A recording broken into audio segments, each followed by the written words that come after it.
လူငယ်တွေအနေနဲ့သူတို့ရဲ့အနာဂတ်တွေအပေါ်မှာစိုးရိမ်နေတဲ့အတန်တွေအများဟုတ်ကဲ့မင်္ဂလာပါရှင် True Zone Online Media မှာကျွန်မသဇင်ဦးပ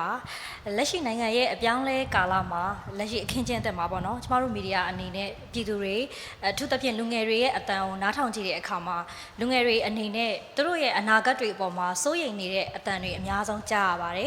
ဒါကြောင့်မလို့နိုင်ငံတွင်းကလူသားအရင်းမြစ်တွေဖြစ်တဲ့ကျွန်တော်တို့လူငယ်တွေဒါပြည်ပကိုထွက်ခွာနေကြရတဲ့အပေါ်အစိုးရအနေနဲ့ဘယ်လိုသုံးသပ်မိပါသလဲပြီးတော့လူငယ်တွေကျွန်တော်တို့အမိခင်မြန်မာနိုင်ငံမှာပဲသူတို့ရဲ့ပညာရေးတွေပြီးရင်အလုပ်ကိုင်ခွင့်လန်းနဲ့အနာဂတ်မျှော်လင့်ချက်တွေပြန်လည်ရရှိအောင်လို့နိုင်ငံတော်အစိုးရအနေနဲ့ဒါဘလို့အထူးစီမံချက်တွေနဲ့ဆွဲဆောင်ထိန်းသိမ်းသွားဖို့ရှိမလဲသိပြရစေရှင်ခုနပြောသလိုလူငယ်တွေကလည်းသူတို့အနာဂတ်အတွက်စိုးရိမ်နေတယ်ပေါ့နော်ကျမတို့လူကြီးတွေကလည်းကျမတို့နိုင်ငံအနာဂတ်အတွက်စိုးရိမ်နေပါတယ်အစိုးရကလည်းသမ္မတကြီးပါဝင်အစိုးရဖွဲ့ဝင်တွေ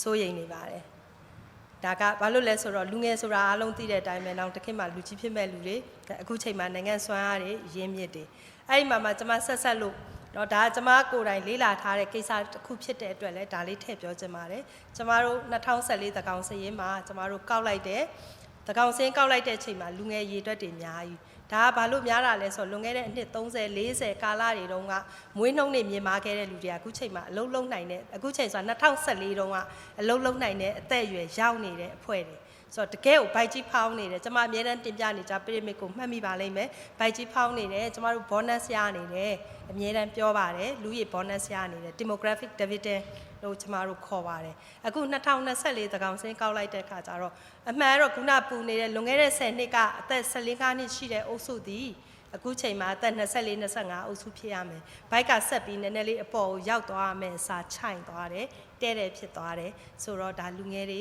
ရော့သွားတယ်မရှိတော့ဘူးဆိုတဲ့အနေထား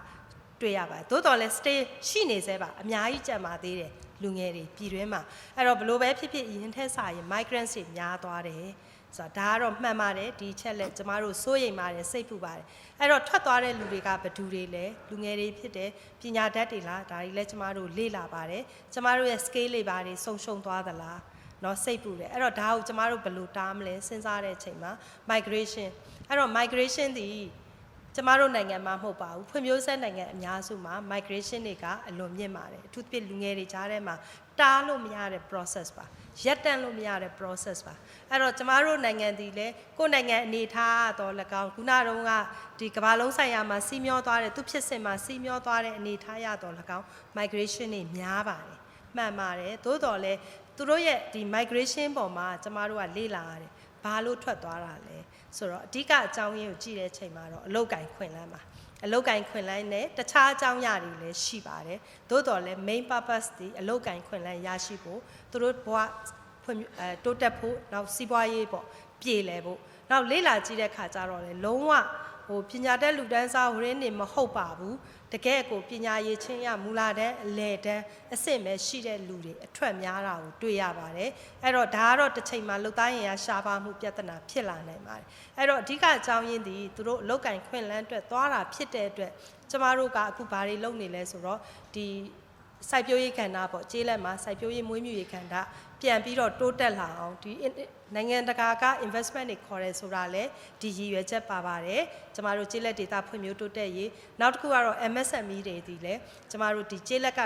ထွက်ကုန်တွေကို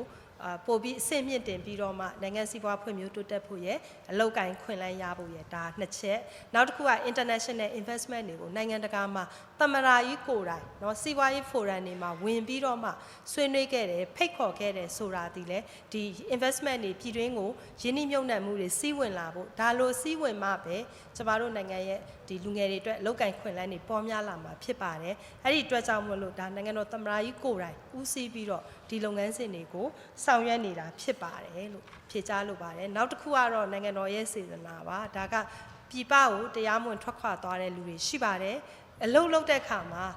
အထူးဖြင့်တော့ထိုင်းနိုင်ငံမလေးရှားနိုင်ငံစသည်ဖြင့်ဒီနိုင်ငံတွေမှာအမတန်ဒုက္ခရောက်ပါတယ်ဒါတွေကကျမတို့လည်းသိခဲ့ပါတယ်တွေ့ခဲ့ပါတယ်ဒီနိုင်ငံတွေမှာပညာသင်ကြားခဲ့တဲ့အတွက်အဲ့တော့နိုင်ငံတော်အစိုးရရဲ့စေတနာကတရားမဝင်အထောက်အထားမဲ့ထွက်ခွာသွားတဲ့လူတွေအထောက်အထားရရှိအောင်လို့ CI Certificate of Identity ကိုကျမတို့ပြည်ပမှာသွားပြီးတော့ထုတ်ပေးပါတယ်သူတို့မှဒီကက်ရနှစ်နိုင်ငံ MOU တွေထိုးတယ်ထိုးပြီးတော့မှသူတို့တရားဝင်ဖြစ်အောင်လို့လုပ်ပေးနေပါတယ်เนาะဒီဟာဒီလဲကျမတို့